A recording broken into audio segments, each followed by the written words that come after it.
Salam alaikum. On se retrouve aujourd'hui pour aborder la thématique du soufisme, une thématique importante, sachant que c'est tout ce qui concerne l'initiation et la réalisation spirituelle, c'est-à-dire le cœur du message coranique, ce à quoi nous sommes réellement appelés.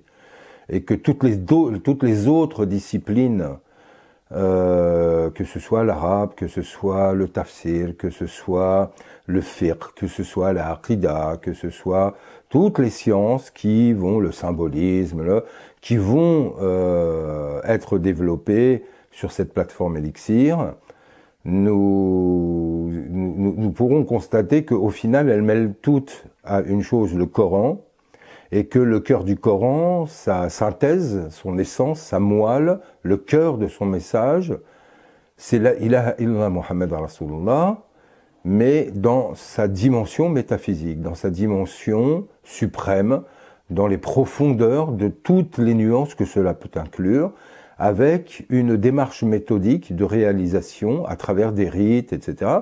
Et cet ensemble, on va l'appeler at-tasawwuf, le soufisme, un mot qui intervient dès le 1er siècle de l'islam. On en retrouve des traces écrites chez Hassan al-Basri, chez Abd al-Wahid ibn Zayd, son disciple, et des correspondances de l'époque même de compagnons où ce terme était déjà employé.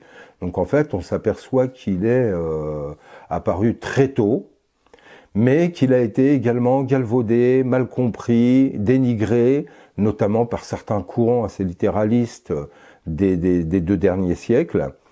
Et donc nous allons dans cette thématique en voir tous les aspects fondamentaux. D'abord ce qu'est le soufisme, et aujourd'hui on commencera par ça, où nous allons donner quelques définitions, une définition synthétique comme celle que donne Sidi Ahmed Zorouk dans ses Qawaïd et Tasawwuf, et nous aborderons d'autres définitions données par des maîtres.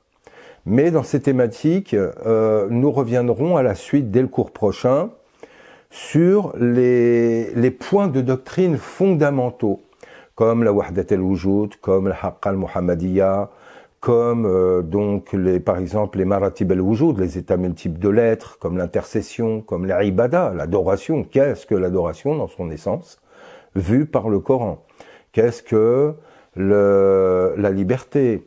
Qu'est-ce que l'intellect? Puisqu'au fond, la première réalité créée par Allah est l'intellect, selon le hadith, al-aql al-awwal, comme elle est aussi la vérité, comme elle est aussi la Nour Muhammadiyya, la lumière du prophète, comme elle est le verbe divin, comme elle est l'esprit universel.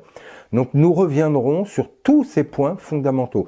Qu'est-ce qu'une initiation? Quelles en sont les grandes étapes? Quel est le but du message divin? Et ce, à travers une série de cours où il sera à chaque fois repris un des thèmes fondamentaux de la doctrine. Alors, l'importance de ces thèmes fondamentaux, c'est qu'ils sont un peu la colonne vertébrale de toute la doctrine islamique, donc de tout le Coran, de toute la Sunna et de tout l'enseignement des maîtres et des savants qui se sont succédés à travers les générations jusqu'à aujourd'hui.